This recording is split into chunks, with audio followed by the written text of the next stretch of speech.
Morning to you all. सिंहासन सब डोल उठे, सिंहासन सब डोल उठे, रजवाड़ों ने भ्रुकुटी तानी थी।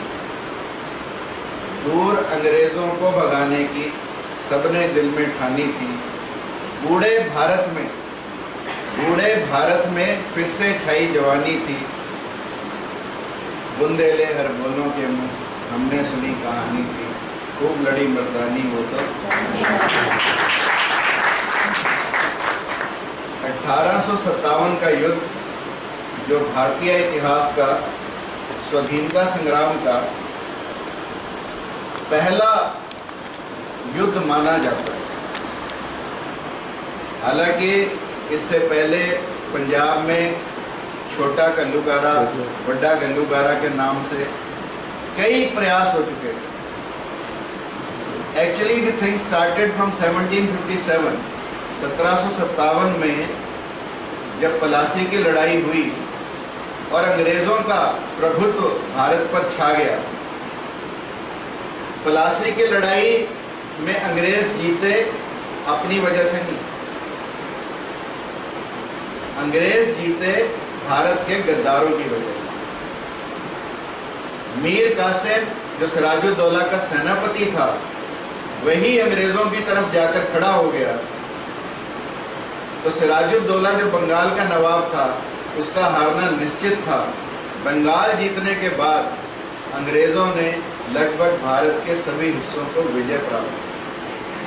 और जब अंग्रेजों का प्रभुत्व छाया तो अंग्रेजों ने शुरू की अपनी दमनकारी नीतियां, the suppressive techniques, the repressive techniques. और उन दमनकारी नीतियों में उन्होंने भारत के किसान, क्योंकि लगान बढ़ा दिया, किसान की दुर्दशा।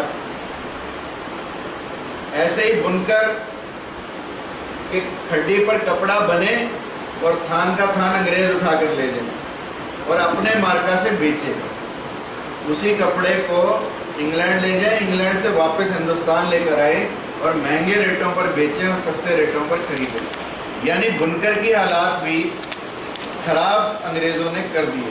इस तरह से प्रत्येक वर्ग ऐसा था जो अंग्रेजों की दमनकारी नीतियों से प्रभावित होने लगा। और उसके बाद 1850 के बाद लॉर्ड डलहौजी ने जो विलय करो और हड़प करो, यानी किसी का दत्तक पुत्र, जैसे रानी झांसी को दत्तक पुत्र की इजाज़त नहीं दी, नानाजी पेशवा को, अपना बाजीराव पेशवा को अपना पुत्र दत्तक लेने की, जिन जिन के स्टेप सन्स थे, उन सबको ये कहा कि ये जेन्युइन नहीं है। और उनको अपनी तरफ विलय करने की जो नीति थी डलहौजी की, उसने और इन सब फैक्टर्स ने मिलकर 1857 के गदर की तैयारी की। और इस तैयारी को करने में पूरा समाज जुटा, पूरा देश जुटा। कोई नट नटनी अपने काम से, संगीतकार अपने से, नर्तक अपने से, साधु संत अपने से, सब लोगों ने अपना कंट्रीब्यूशन दिया।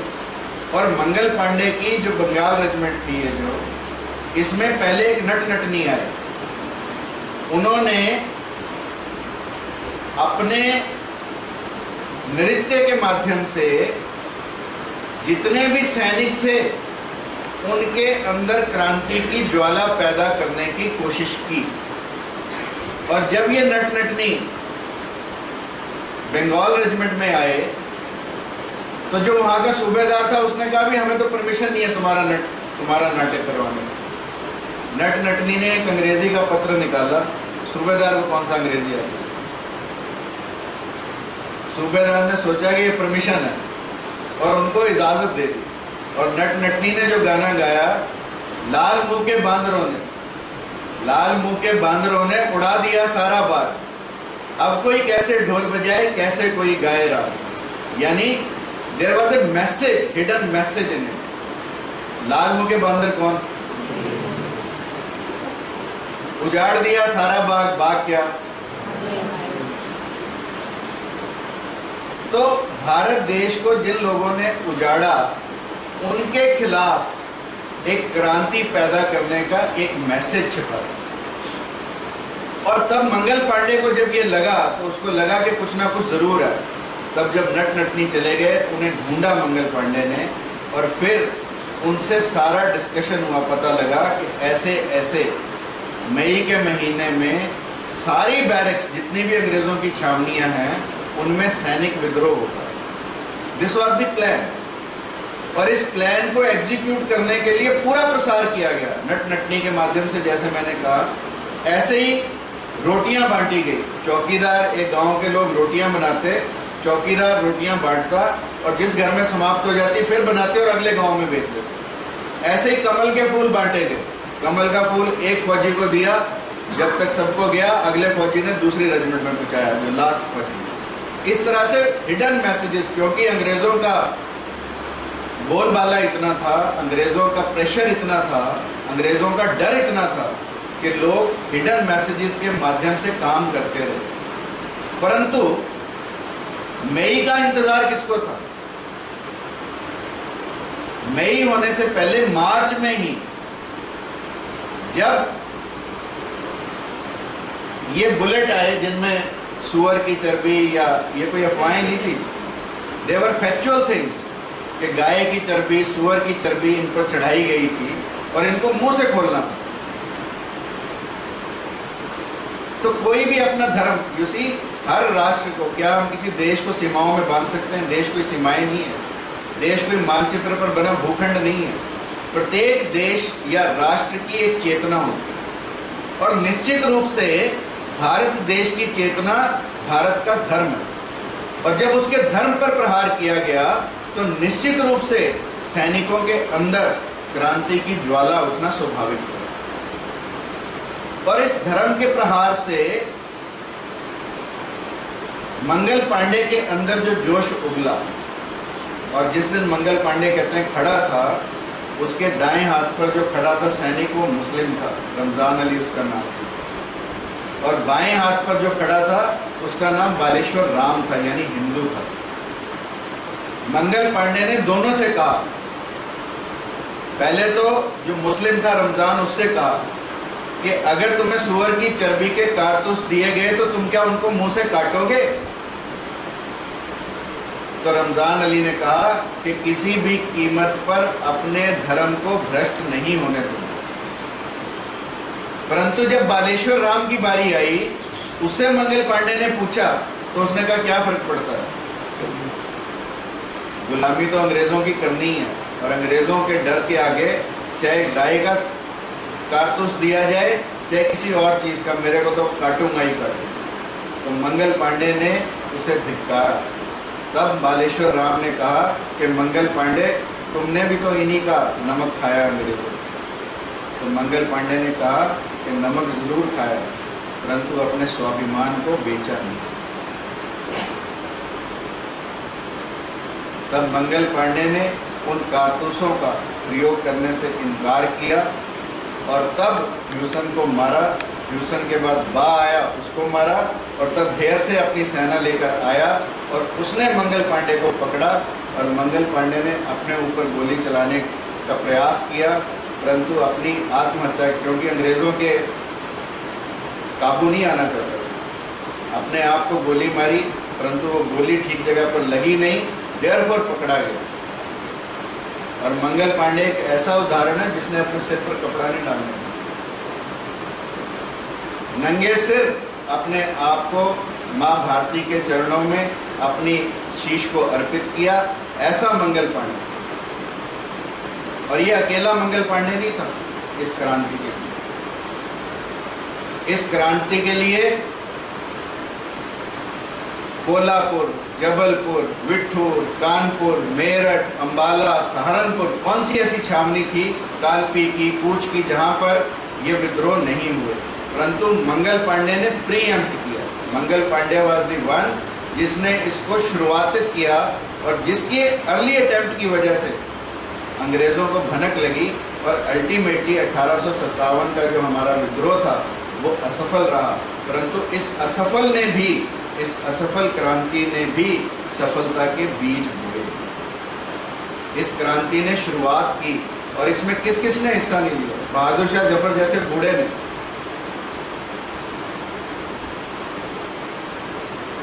जिसके चारों बेटों के सिर काटकर हडसन ने उसके पास प्लेट में भेज दिए। खूनी दरवाजे दिल्ली में, अगर किसी ने नहीं देखा हो तो जरूर दर्शन करके आओ।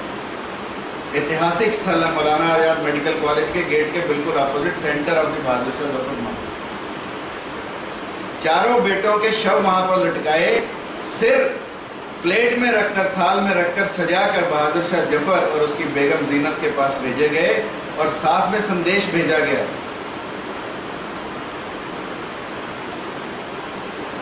और उस संदेश के माध्यम से बहादुर शाह जफर जैसे बूढ़े के आंसू क्रांति में बदले।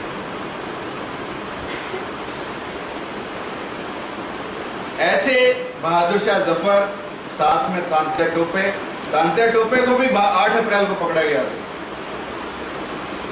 तांत्या टोपे ने कानपुर और बुंदेलखंड के पूरे एरिया में अंग्रेजों के साथ इतना लोहा लिया, गुरिल्ला युद्ध का। आफ्टर शिवाजी मराठा अगर गुरिल्ला युद्ध किसी ने किया तो वो तांत्या टोपे ने, और 2 साल तक अंग्रेजों को उलझाए रखा। 1859 में पकड़ा गया, वो भी किसी गद्दार की बदौलत, अन्यथा पकड़ा नहीं जाता। और ऐसे वीरों ने इस क्रांति को जन्म दिया जिसने भारतीयों के अंदर एक नया जोश, एक नया उत्साह, एक नई उमंग, एक नई तरंग को पैदा किया। और कई वर्षों तक ये जोश और उमंग भारतीयों को उकसा नहीं पाया, इस चिंगारी को आग में नहीं बदल पाया। तब 1893 में विवेकानंद खड़े हुए शिकागो में जाकर, और 1897 में चापेकर बंधुओं ने अंग्रेजी अफसर रैंड को मारा, उसके लेफ्टिनेंट आयरिस्ट को मारा, और तीनों बेटे फांसी के फंदे पर झुलाए गए। और जब उनकी मां से भगनी निवेदिता मिलने गई तो उस मां की आंखों में आंसू देखकर भगनी निवेदिता ने कहा कि इतने वीर बच्चों की मां की आंख में आंसू। तो उस मां ने कहा कि ये आंसू इन 3 बच्चों के लिए नहीं है, ये आंसू इसलिए हैं कि मैंने केवल 3 ही बहादुर क्यों पैदा किए, मैंने ऐसे 300 बहादुर पैदा क्यों नहीं किए, इसलिए ये आंसू। फिर 1897 के बाद 1905 बंगाल का डिवीजन ऑफ बंगाल, जिसने अनेक खुदीराम बोस, रास बिहारी बोस, सुभाष चंद्र बोस, सूर्य सेन, जतिन प्रसाद मुखर्जी, ऐसे लोगों को जन्म दिया, ऐसे क्रांतिकारियों को जन्म दिया जिन्होंने इस क्रांति की ज्वाला को आगे बढ़ाया। फिर 1909 में मदन लाल धिंगड़ा की फांसी, 1913 में करतार सिंह सराभा की फांसी, फिर 1919 का जलियांवाला बाग, फिर 1927 में लाला लाजपत राय पर लाठियों का बरसना, फिर भगत सिंह, राजगुरु और सुखदेव को फांसी पर झुलाना, और फिर 1942 का भारत छोड़ो आंदोलन।